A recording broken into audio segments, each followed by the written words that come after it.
কখন লাগছে পূর্ণিমা, কখন আমরা দোল সেলিব্রেট করব, কখন আমরা যে কোনো শুভ কাজ এই পূর্ণিমার মধ্যে করব, এই সমস্ত প্রশ্নের উত্তরের জন্যই আজকের এই ভিডিওটা করা। আপনারা অনেকে জানতে চেয়েছিলেন যে কোন সময়টাতে পূর্ণিমা লাগছে, অথবা যেহেতু চন্দ্রগ্রহণ 3rd মার্চ, তো সেই সময় তো আমরা কোনো পুজো করতে পারবো না, তাহলে দোল কখন খেলবো, কখনই বা ভগবানকে আবির দেবো।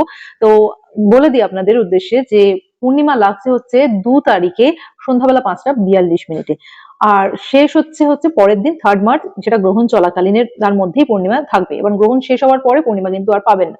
তো আপনাকে কি করতে হবে, যে চন্দ্রগ্রহণের যে সূতক কাল শুরু হচ্ছে 6টা 20-তে 3rd মার্চ সকালবেলা, তার আগে এবং 2 তারিখে 5টা 42-এর পরে, এইটুকু টাইম পিরিয়ডের মধ্যে আপনাকে যেকোনো শুভ কাজ করতে পারেন, অথবা হোলিকা দহনে বা যেটাকে আমরা ন্যাড়া পোড়া বলি, সেখানে আপনারা কোনো রিচুয়াল করতে পারেন। আরেকটা জিনিস হচ্ছে ভগবানকে আবির দেওয়া, ওই সমস্ত কাজটা আপনি পূর্ণিমা লাগার পরেই করে নিতে পারেন, বা যদি কেউ দোল খেলতে চান আবির, সেটাও করতে পারেন।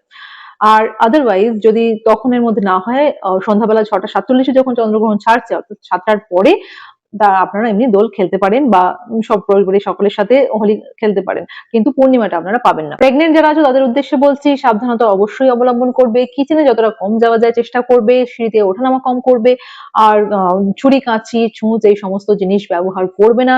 আর একটা কথা, যারা নিজেদের ক্রিস্টাল চার্জ করতে চাইছো আন্ডার দ্য মুন লাইট এবং মুন ওয়াটার থেরাপি যারা করতে চাইছো, তারা কিন্তু 2 তারিখে রাত্রেবেলা, অর্থাৎ পূর্ণিমা চাঁদের আলোতেই কিন্তু সেই কাজটা করতে পারবে। কাজেই রিলটা সেভ করে নিয়ে প্রত্যেকের সাথে শেয়ার করে দাও, যাতে এই যে কনফিউশন যাদের মধ্যে ছিল, প্রত্যেকের কাছে মেসেজটা পৌঁছে যায়, এবং প্রত্যেকে পরিবার পরিজনদের নিয়ে খুব ভালোভাবে হোলি সেলিব্রেট করো।